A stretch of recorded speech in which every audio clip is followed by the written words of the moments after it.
আসসালামু আলাইকুম, কেমন আছিস ইয়াই? ওয়ালাইকুম আসসালাম।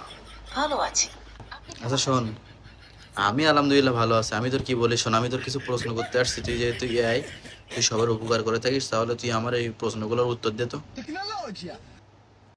অবশ্যই আপনি যে কোনো প্রশ্ন করতে পারেন।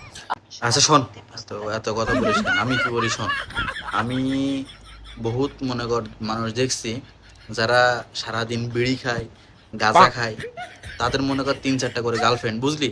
কিন্তু আমি তো একটা ভদ্র ছেলে, একটা সুশীল ছেলে, তাহলে আমার কেন গার্লফ্রেন্ড নেই? আমার কেন একটা প্রেম হচ্ছে না? প্রথমত, আপনার আচরণ এবং মূল্যবোধের জন্য গর্বিত হওয়া উচিত। এ বুকা প্রত্যেক শুনলি, মানুষের আমার মতন একটা ভালো ছেলে আর নেই। আমার আচরণ মধুর মতন আচরণ, মুখ দিয়ে কথা বেরোয় মধুর মতো, তুই আবার আমার বলিস যে আমার আচরণ নিয়ে গুণ।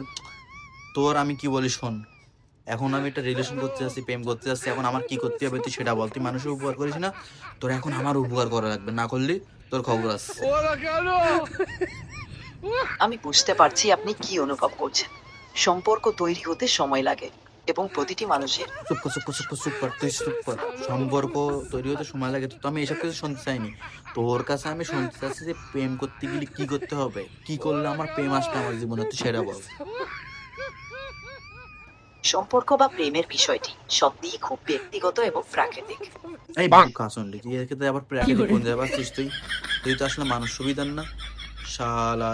তোর আমি আচ্ছা, তুই এসব বাদ দে, তুই বুঝতে পারিস তুই বাল পারবি নি, তুই বাদ দে। আমি তো আর একটা প্রশ্ন করে, তুই সেটা শোন।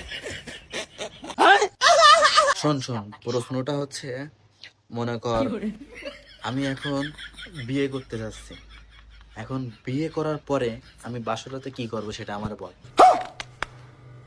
বিয়ে করা একটা নতুন অধ্যায়ের শুরু। বাড়িতে একসাথে সময় কাটানো, একে অপরকে বোঝা এবং পারস্পরিক সমর্থন দেওয়া খুবই গুরুত্বপূর্ণ। এই বোকা শুনলি, সবকিছু যদি এই করে তাহলে বাচ্চা কাচ্চা নিবো কেমন? তুই যেভাবে বলতেছিস এভাবে যদি আমি থাকি, তাহলে তো আমার জীবনে বাচ্চা কাচ্চা হবে না।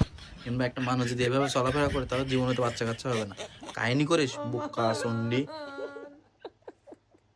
ভালো বোঝো না তুমি কোনো কিছু। তুমি আবার ইয়াই মারাইছো, তুমি মানুষের সুযোগ সুবিধা দিচ্ছ অনেক, তুমি নাকি মানুষের এই এসব ফাঁস করে দিচ্ছ।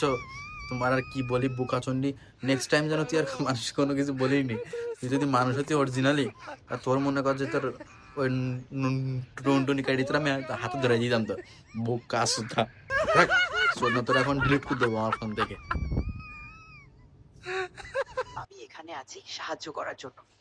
বোকা সুতা, তুই সাহায্য করার জন্য আসিস ভালো কথা, তার তুই আমার এখন কি সাহায্য করলি? তোর কাছে যেগুলো প্রশ্ন করলাম তুই আমার কি বালের উত্তর দিলি? তুই তুই কোনো কথা বলবি নি, তোর সাথে আর কোনো সম্পর্ক নেই, তুই থাক। তুই বাই, আল্লাহ হাফিজ।